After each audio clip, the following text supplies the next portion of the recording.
조선시대 어느 마을에 푸죽간을 하는 김돌쇠가 살고 있었습니다. 어느 날 오후에 한 양반이 찾아와서 퉁명스럽게 말했어요. 야, 이 돌쇠놈아, 쇠고기 한 건 내놔라. 김돌쇠는 능숙한 손놀림으로 쇠고기 한 근을 자르고 묶었습니다.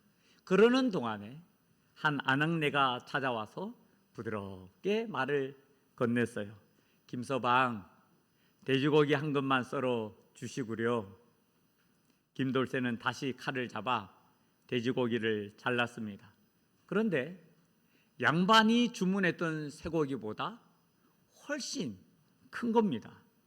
이를 지켜본 양반은 화가 잔뜩 난 목소리로 김돌쇠에게 말했어요. 야, 이놈아, 똑같은 한 근인데 어째서 내 것은 작고 저 아낙네의 것은 더 크냐? 그러자 김돌쇠가 말했습니다. 아까 쇠고기는 돌쇠놈이 잘라서 그렇고요, 이 돼지고기는 김서방이 잘라서 그렇구만요. 개도 사람을 알아본다고 하죠. 자기에게 잘해주는 사람, 못되게 구는 사람 다 알아본다고 합니다. 그래서 사람에 따라 대합니다. 꼬리를 흔들고 안기고 반기지만 짖고 위협하며 달려듭니다. 개만 그런 것이 아니라 사람도 그렇지요. 우리가 그 사람을 어떻게 대하느냐에 따라 그 사람도 우리를 그렇게 대합니다. 나에게 잘해주는 사람 당연히 좋고요, 그 사람과 가까이 할 수밖에 없습니다. 나를 자꾸 비방하고 비난하며 비판하는 사람 당연히 싫고요, 그 사람과 함께 있는 곳조차도 때로 싫습니다. 하나님은요, 우리가 하나님을 대하는 것에 따라 하나님도 우리를 똑같이 대하실까요? 물론 그렇지는 않아요. 우리가 하나님을 사랑해서 하나님이 우리를 사랑하시고, 우리가 하나님과 거리가 있으면 하나님도 우리와 거리를 두시는 분은 아니시라는 겁니다. 그런데 그래서요, 우리가 어떠하든 하나님은 변하지 않으시니 다행이고 괜찮다라는 건가요? 하나님은 우리를 변함없이 사랑하시고 인자와 자비로 대하시기 때문에 상관이 없는 건가요? 사람들은 누군가 자기가 하는 것만큼 상대방이 자기에게 대해주지 않으면 섭섭해합니다. 그리고 어느 순간 그 섭섭한 마음이 쌓여 있다가 감정이 폭발해서 나타나기도 하지요. 그런데 하나님께 대해서는 전혀 그렇게 생각하지 않는 것 같습니다. 오늘 우리가 읽은 잠언 8장의 주체는 지혜입니다. 여기서 기록되어 있는 나라고 하는 이 주어는 하나님이 아니라 지혜가 스스로를 인격화하여 부르는 아주 독특한 구조입니다. 그렇다고 지혜가 곧 하나님은 아니에요. 학자들은 지혜를 예수 그리스도를 예표하는 것으로 보기도 하고요, 하나님의 속성이나 하나님의 지혜가 인격화되어서 나타난 모습이다, 그렇게 말하기도 합니다. 중요한 것은 1절부터 4절 말씀을 보시면 지혜가 곧 모든 사람이 들을 수 있도록 큰 소리로 부르고 있는 것을 우리는 보게 되는데요, 특정한 누군가가 아니라 모든 사람을 초청합니다. 우리가 보통 누군가를 초청할 때에는 그 이유와 목적이 있죠. 별다른 특별한 이유와 목적은 아니라 할지라도 친교와 사귐을 위해서라고 하는 그 이유와 목적이라도 있는 겁니다. 그러니까 우리의 필요나 목적 때문에 누군가를 초청합니다. 그렇다면 지혜가 사람들을 초청하는 그 이유와 목적 역시 그 사람들이 필요해서 라고 생각해 볼 수도 있겠죠? 그 반대입니다.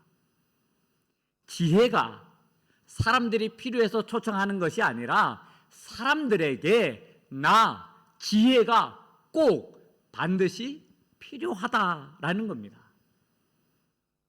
여러분에게 지혜가 필요합니까?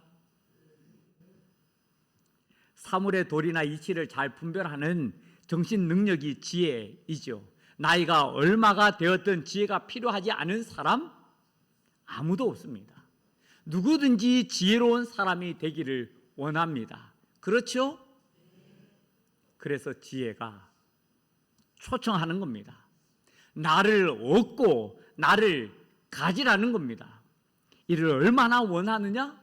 오늘 본문에서는 소리를 높이고 있고요. 길가의 높은 곳과 내거리에 성문 격과 문 어기 여러 출입하는 물에서 부를 정도로 원하고 있습니다. 한마디로 사람들이 있는 곳이라면, 모인 곳이라고 한다면 어디서나 부르고 초청하고 있다라는 겁니다. 원하는 사람이라면 누구든 얻을 수 있다라는 거예요. 가리지 않습니다. 어린이나 노인이나 가난하고 비천하든 부유하고 존귀하든 힘과 권세가 있든 없든 무능한 사람이나 유능한 사람이나 어떤 사람이나 모두입니다. 찾기 어려운 것도 아니고 힘든 것도 아니며 눈만 뜨면 얻을 수 있을 만큼 아주 쉽다라는 거예요. 하지만 이 말은 반대로 그만큼 사람들이 원하지 않는다라는 거예요. 자기 뜻과 자기 생각, 자기 주관과 자기 길을 고집하지 지혜를 얻어서 지혜롭게 생각하고 말하고 행동하며 살고자 하지 않는다라는 겁니다. 우리가 생활하면서 사용하는 단어들이 있죠. 고집불통, 새고집, 벽창호, 고지시, 그래서 새성시, 안강채, 채씨, 여러 말이 있는데요. 오늘 성경에서 말하는 그 말의 의미는 좀 다릅니다. 5절에 나오는 어리석은 사람들, 미련한 사람들이 바로 그런 사람들이라는 거예요. 성경 공부를 하면서요, 매일 성경을 읽지 못하는 이유를 각자 이야기를 했는데, 까먹는다, 바쁘다, 여러 이야기가 나왔어요. 성경을 읽어야 하나님의 뜻을 알고 하나님께서 우리에게 오늘 원하시는 바가 무엇인지를 알고 그것을 행할 수 있는데, 매일 성경을 읽지 못하기도 하고 안 하기도 한다라는 겁니다. 매일 성경을 읽으시는 분도 계시고 그렇지 않은 분도 이 자리에는 분명히 계실 텐데요. 매일 성경을 읽는다고 해서 자랑할 것도 아니에요. 하나님을 믿는 우리가 하나님께서 우리에게 원하시는 것이 무엇인지 하나도 빠짐없이 모두 기록해 놓은 성경을 읽으면서 오늘 내가 어떻게 지내야 할지를 깨닫고 그 말씀을 붙잡고 기도하며 지내는 것은 기본이기 때문이에요. 그건 기본 중에 기본입니다. 그럼에도 읽지 않는 것은 무슨 이유일까요? 우리가 매일 하나님의 뜻을 정말 알기를 원하는 걸까요? 생각만큼 우리가 오늘 나에게 원하시는 하나님의 뜻에 순종하고자 하는 그런 뜻도 의지도 없는 것은 아닐까요? 생각은 하고 말은 하는데 우리의 몸과 삶이 반응하지 않는다라는 것은 그만큼 원하지도 중요하다고 여기지도 또한 간절하지도 않다라고 하는 반증이 아닐까요? 그래서 지혜는 부르고요, 소리를 높입니다. 사람들이 모인 곳이라면 어디서든 와서 초청합니다. 제발 좀 지혜를 얻으라는 거예요. 네 생각과 네 방식, 네 고집을, 내 길을 고집하지 말고 진실하고 비교 불가한 가치를 지녔으며 하나님을 경외하게 하고 올바른 통치와 판단을 하게 하며 참된 부여와 영광을 가져오는 그 지혜를 얻어서 가장 복된 삶을 마음껏 맛보고 누리면서 살라라는 겁니다. 단순히 어떤 일을 잘하거나 더 똑똑해지기 위해서가 아니에요. 세상을 조금 더 지혜롭게 살아가는 방식을 얻으라 하는 것도 아닙니다. 하나님께서 우리에게 가장 좋은 것을 주시고 풍성히 누리게 하시는 그 은혜의 길, 복된 삶으로 우리를 인도하기 위해서입니다.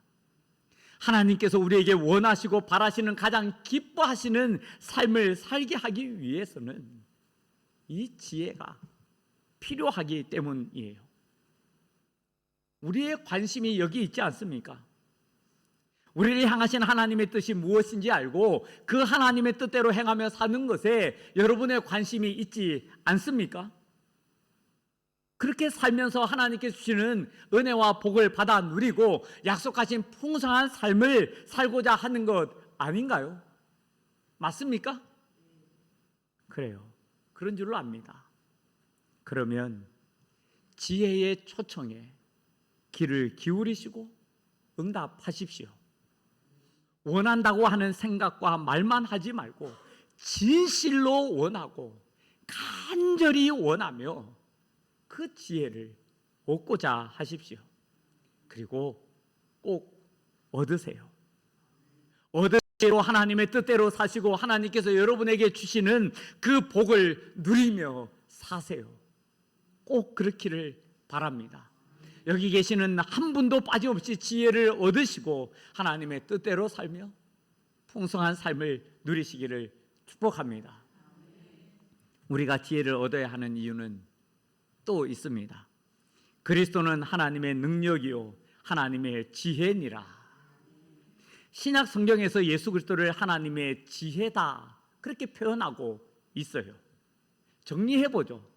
오늘 우리가 읽은 잠언 8장에서는 하나님의 지혜를 인격적으로 묘사를 했고요.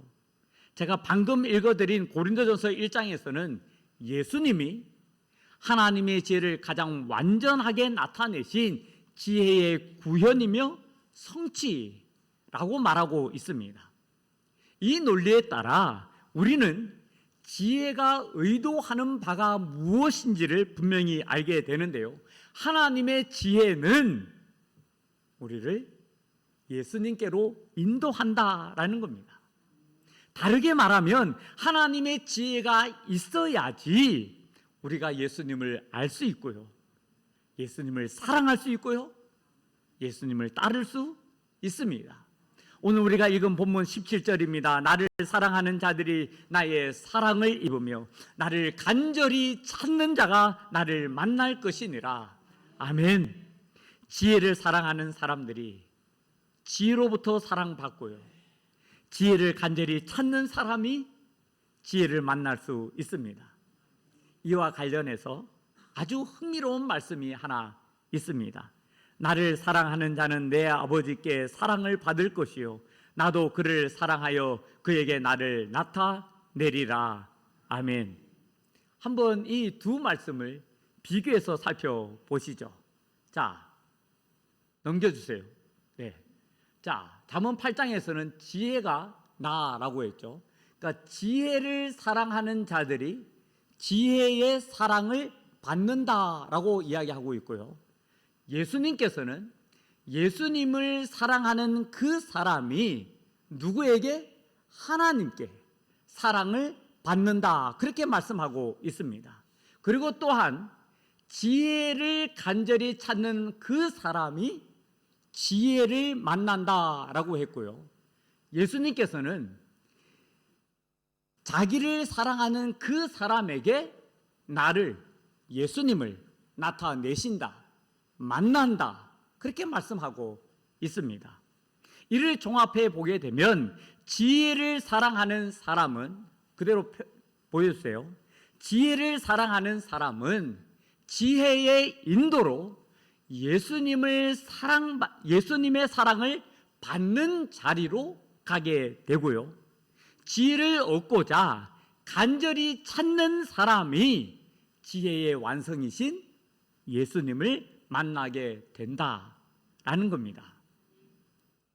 지혜를 찾고 구하는 사람은 단순히 지혜를 얻는 데서 끝이 아니에요.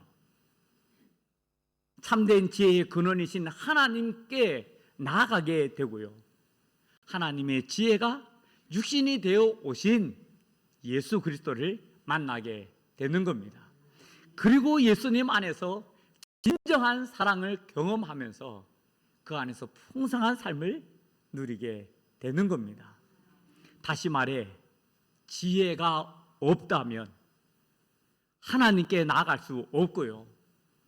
예수 그리스도를 알고 그 사랑 안에 거할 수가 없다라는 겁니다. 우리에게 하나님의 지혜가 있어야 예수님을 알고자 하고요. 예수님을 사랑하고자 하고요. 어떤 상황에서도 기꺼이 예수님을 따르고자 한다라는 겁니다. 지혜가 있어야 하나님을 찾고 구하고자 한다라는 겁니다. 요한복음 1장에 보면 예수님께서 세상에 오셨을 때 세상이 구세주이신 예수님을 알지 못했다, 그렇게 기록되어 있지요. 인류를 구원하러 오신 메시아이셨지만 세상은 예수님을 영접하지 않았어요. 말씀하시는 예수님, 기적과 이적을 행하시는 예수님을 직접 그들의 두 눈으로 똑똑히 보았음에도 예수님을 알지 못했고요. 자신들의 귀로 직접 예수님의 말씀을 듣고 가르침을 받았음에도 예수님이 하나님의 아들이시고 그리스도이심을 알지 못했습니다. 오늘날 사람들이 왜 예수님을, 하나님을 알지 못할까요? 왜 예수님의 사랑을 거부하고 예수님을 따르기보다 자기 길을 그렇게 고집하는 걸까요? 왜 예수님을 믿는다고 하는 사람들조차도 하나님을 알고자 하지 않고 예수님의 그 사랑 앞에 무릎 꿇지 않고 기꺼이 예수님께서 가신 길을 가고자 하지 않는 걸까요? 우리의 타락한 본성으로는 하나님을 알 수도 없고요, 사랑할 수도 없고요, 따르고자 하지도 않습니다. 우리의 옛사람은 하나님 중심이 아니라 늘 자기 중심이에요. 하나님을 사랑하고 하나님 뜻에 순종하며 하나님의 영광을 나타내고자 하지 않고 자기를 사랑하고 자기 뜻에 따라 행하고자 하며 자기의 영광을 추구합니다. 그래서 예수님을 믿는다 하고 오랫동안 신앙생활을 했다고 해도 지혜가 없으면, 하나님의 지혜가 없으면 여전히 그렇고 계속 그렇습니다. 수십 년을 죽을 때까지 예수를 믿어도 변하지 않고 그 모습 그대로 있습니다. 십자가의 좁은 길보다 넓은 길이 좋고요, 성경 말씀에 구속되는 것보다 자기의 뜻과 자기 생각, 자기 고집대로 하는 것이 더 좋아요. 하나님의 영광을 위해 희생하고 헌신하기보다 다른 사람들에게 대접받고 인정받고 섬김받는 것이 훨씬 더 좋습니다. 왜 그렇다고요? 지혜가 없기 때문입니다. 하나님께서 주신 지혜가 있는 사람은 그저 교회 다니는 사람이 아니에요. 그저 이렇게 예배 시간에 앉아 있으면서 헌금하고 봉사하는 사람이 아닙니다. 하나님의 지혜를 얻은 사람은 나의 뜻을 예수님의 뜻과 일치시키고요, 나의 마음을 예수님의 마음에 일치시키고자 합니다. 찬양의 가사처럼 하나님의 꿈이 자기의 비전 되기를 원하고 예수님의 성품이 자신의 인격 되기를 바라며 그렇게 살고자 애씁니다. 하나님의 지혜가 있어야 세상에 살면서 예수님의 방식으로 살고자 하고요, 하나님의 지혜가 없으면 흉내는 낼 수 있겠지만 그렇게 살아가는 의미와 내용, 이유와 목적은 도무지 알지 못합니다. 그래서 우리에게는 하나님의 지혜에 대한 간절함이 있어야 합니다. 나를 간절히 찾는 자가 나를 만날 것이니라 했어요. 간절히, 이 말은 부지런하게 구한다, 수고를 아끼지 않는다 라고 하는 뜻이에요. 우리가 찬양을 부르기도 했는데요, 천국은 마치, 이 찬양에는 간절이라고 하는 말의 의미가 어떤 의미인지 너무 잘 나타나 있습니다. 천국은 마치 밭에 감추인 보화, 땅속에 묻힌 아무도 모르는 보석, 그 보석 발견한 사람은 기뻐 뛰며 집에 돌아가 집 팔고 땅 팔고 냉장고 팔아 기어이 그 맛을 사고 말 거야. 간절하다라고 하는 말은 어떻게든 그것을 얻고자 한다라는 겁니다. 보화가 저 밭에 있는데 내 형편상 어쩔 수 없구나, 지금의 내 상황에서는 아무것도 할 수 없어. 이건 간절한 것이 아니라는 겁니다. 집 팔고 냉장고 팔고 차 팔고 팔 수 있는 모든 것, 자기의 소유를 다 팔아서라도 기어이 밭을 사고야 마는 것, 그것이 간절함입니다. 간절함은 내 상황과 형편에 맞게 하는 것이 아니라 그걸 뛰어넘어서게 합니다. 어려움과 힘듦이 있어도, 고통과 고난까지도 한계와 제한 앞에서도 포기하지 않고 기어이 뚫고 나가게 하는 것, 어떻게든 그것을 얻고자 하는 것, 그것이 간절함입니다. 진실로 하나님께 나아가고 예수님을 알고 예수님 안에서 진정한 사랑을 누리며 살고자 하는 사람은요, 간절히 찾습니다. 제가 아는 한 권사님의 이야기입니다. 결혼하면서부터 시어머니를 모시고 살았는데요, 이 시어머니가 아주 독실한 불교 신자이셨어요. 그래서 집에서 교회의 교자도 예수의 예자도 꺼내지 못하게 했습니다. 하지만 권사님은 모진 시집살이를 하면서도 주일이면 반드시 교회에 가서 예배를 드렸어요. 처음에는 말로만 힘들게 하던 시어머니께서 어느 날부턴가 교회 가기 1시간 전에 장에 있던 옷들을 다 끄집어내어서 온 집안에 흩어져 놓으셨다고 합니다. 교회 갔다 오면 그릇이란 그릇은 죄다 꺼내 놓으셨고요, 어질러 놓을 수 있는 것은 다 어질러 놓으셨대요. 그래도 안 되니 그때부터는 깨고 부수기 시작하셨답니다. 어떻게든 며느리 교회 못 가게 하려고요. 권사님은 아무 말도 하지 않고 교회 가기 전에 그 옷들을 다 정리해 놓고 교회 가서 예배 드리셨고요, 교회 갔다 와서 엉망이 된 그 집안을 다 정리하면서도 한마디도 하지 않으셨답니다. 더 웃고 할 수 있는 한 더 열심히 하셨대요.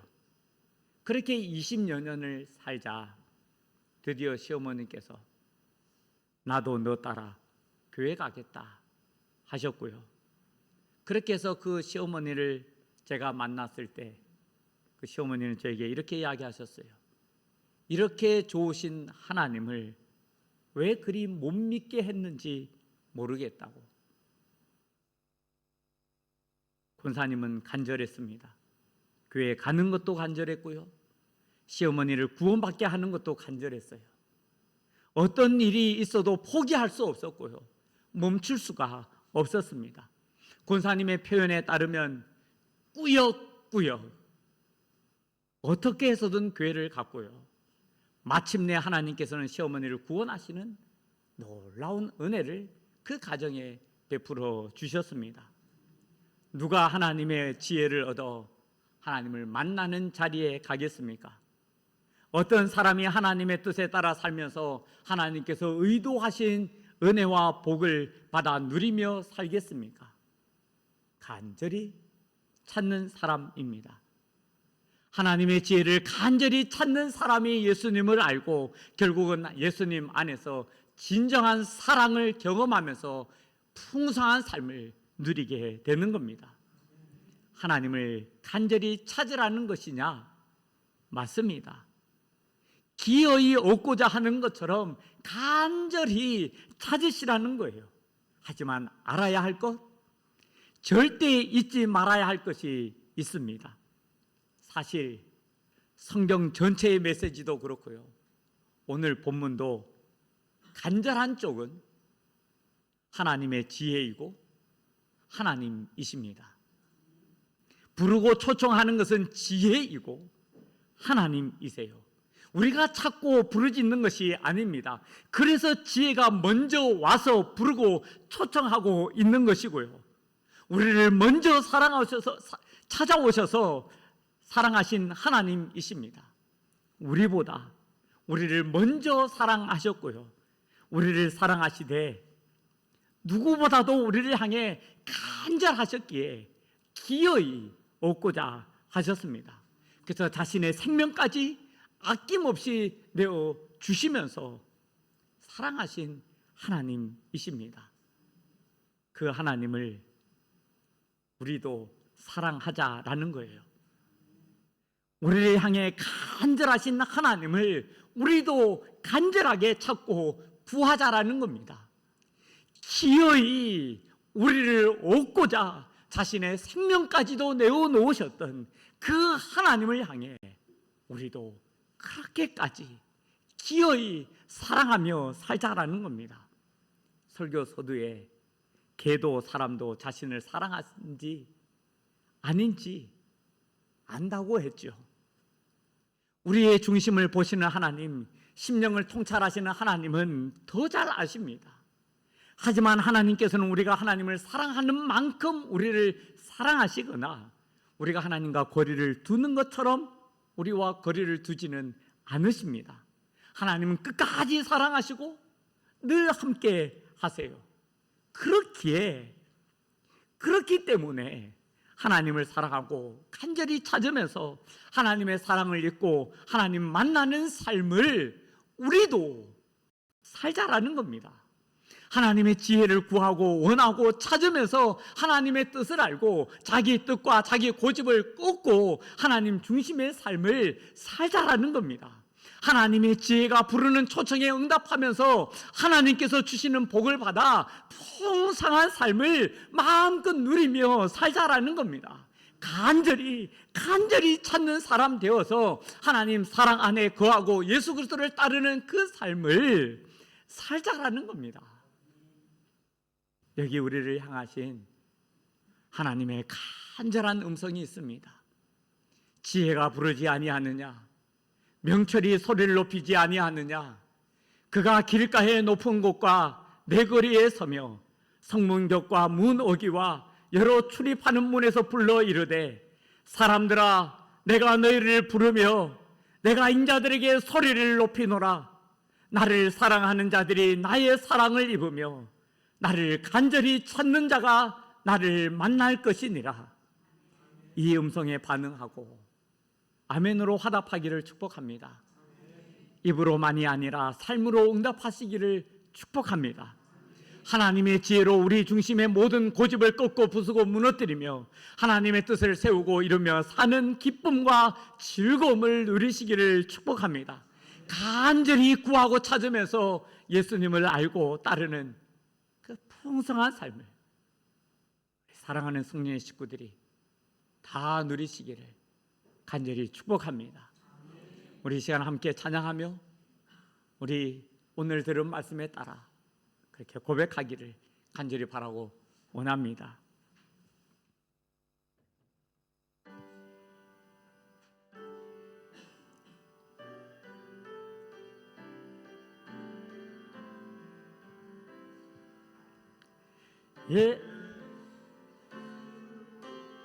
예수 사랑합니다.